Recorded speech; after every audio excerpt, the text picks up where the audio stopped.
வாழ்விற்கு. யோகாவின் பயன்கள் குறித்து யோகா பயிற்சியாளர் விஜயலட்சுமி ஆர் அவர்கள் வழங்கும் ஆலோசனைகள் கேட்கலாம். யோகா, தியானம், பிராணாயாம பயிற்சிகள் அப்படின்னு சொன்னாலே ஏதோ வயசுல பெரியவங்க, முதிய வயதுடையவர்கள், இல்லை ரொம்ப நாட்பட்ட நோய் உள்ளவர்களுக்கானது என்றுதான் நம்ம நிறைய பேர் அசியூம் பண்ணிக்கிறோம். ஆனால் அப்படி இல்லை அப்படிங்கிறது சமீப காலங்களில் நம்மளை சுற்றி, நம்ம வாடுற இடங்கள் எல்லா இடத்துலையும் நம்மளை சுற்றி பள்ளிகளில் தனியாக யோகாக்கென்றே தனியான கிளாஸ் எல்லாம் கூட வச்சுருக்காங்க. ஸ்பெஷல் சம்மர் யோகா கிளாஸஸ் அப்படிங்கிற அறிவிப்பையும் நம்ம எல்லா இடத்துலையும் பார்க்குறோம். ஸோ இதில் யோகாவில் குழந்தைகள் எவ்வளோ தூரம் ஆர்வம் காட்டுறாங்க, குழந்தைகளை விட அவங்களுடைய பெற்றவர்கள் எவ்வளோ தூரம் ஆர்வம் காட்டி குழந்தைகளை சேர்க்கணும்னு நினைக்கிறாங்கன்றதை பார்க்கும்போது ரொம்ப ஒரு நிறைவான ஒரு சூழ்நிலை தான் அது.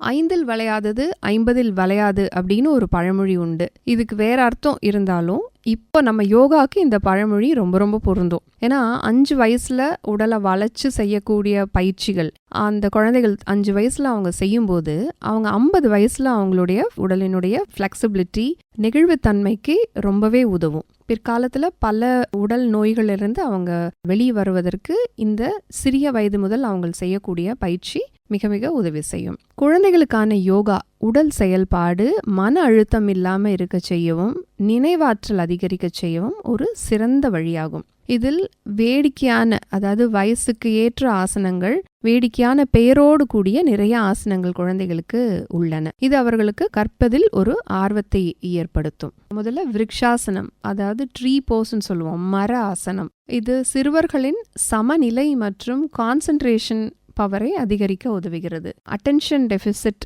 ஹைப்பர் ஆக்டிவ் டிஸார்டர் என்று சொல்லக்கூடிய ADHD குழந்தைகள் நிறைய பேர் இப்போ நம்ம பார்க்குறோம். ஆட்டிசம் குறைபாடு உள்ள குழந்தைகளும் நிறைய பேர் இப்போ இருக்காங்க. ஸோ அந்த மாதிரி குழந்தைகளுக்கு இந்த ஆசனா, விருக்ஷாசனா என்பது அவங்களுக்கு நல்ல பயன் அளிக்கும். பூனை ஆசனம், மார்ஜரி ஆசனம் அப்படின்னு சொல்லக்கூடிய பூனை ஆசனம் சுவாச பிரச்சனைகளுக்கு நிவாரணமாகவும் நுரையீரல் வலுப்பெறவும் இந்த ஒரு ஆசனம் உதவுகிறது.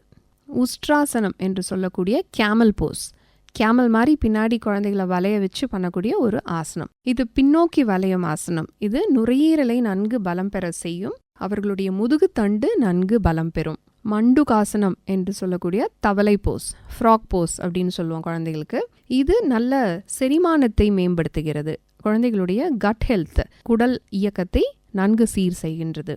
பக்த கோணாசனம், பட்டர்ஃப்ளை போஸ். இது தொடை பகுதியை நன்கு பலம் பெற செய்கிறோம். பட்டர்ஃப்ளை மாதிரி அவங்க தொடைகளை விரித்து ஃப்ளாப் பண்ணி அவங்க செய்யக்கூடிய ஒரு ஆசனம். இது விளையாட்டாக செய்வாங்க குழந்தைங்க. இது அவங்க ஓடி ஆடி விளையாடுறதுக்கு ரொம்பவே உதவி செய்யும். கால் தசைகள், தொடைகள் எல்லாமே பலம் பெற்று அவங்க ஓடி ஆடி விளையாடுவதற்கு ரொம்பவே உதவி செய்யும். லயன் போஸ், சிங்காசனம்.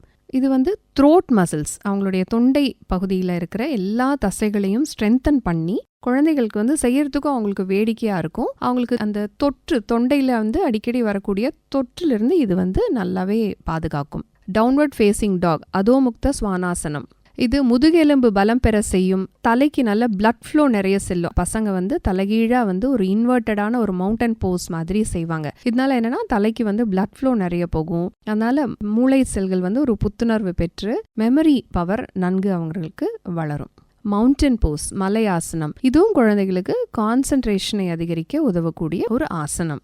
பிரிட்ஜ் போஸ் என்று சொல்லக்கூடிய சேதுபந்தாசனம். இது அவர்களது முதுகு பகுதி மற்றும் இடுப்பு பகுதியை நன்கு வளைத்து நெகிழ்வாக்க உதவக்கூடிய ஒரு ஆசனம். சவாசனம், இது உடலை தளர்த்தும் பயிற்சி. யோகா ஆசனங்கள் பயிற்சி எல்லாம் முடிஞ்ச பின்னாடி கடைசியாக செய்யக்கூடிய ஒரு பயிற்சி உடலை தளர்த்துதல் அல்லது சவாசனம். இது ரொம்ப மைண்ட் அண்ட் பாடி ரிலாக்ஸ்டாக இருக்கக்கூடிய ஒரு ஆசனம். ஹைப்பர் ஆக்டிவ் குழந்தைகளுக்கு ரொம்பவும் பயனளிக்கக்கூடிய ஒரு போஸ் இது.